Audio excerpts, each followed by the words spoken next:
Talked about the speed on the flanks that both these teams have.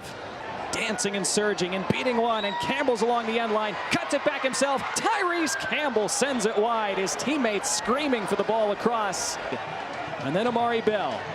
And Bell into the box, and it's a chance, and it's cleared off the line. It so nearly made it 1-1. The ball through, completely split open the defense. And again, it was Cephas on this left side, creating headaches for Curacao. Cross in, and Nicholson did get something on it. Well, now the corner hung up, back post and headed wide. A free header for Richard King. Well, first it was King, then it was Lembakisa. And King again, and Campbell and Nicholson got behind the defense. If your team's losing, you feel differently. This is bent to the backside, free header, wide. Another chance for Jamaica, and they simply cannot find a finish tonight.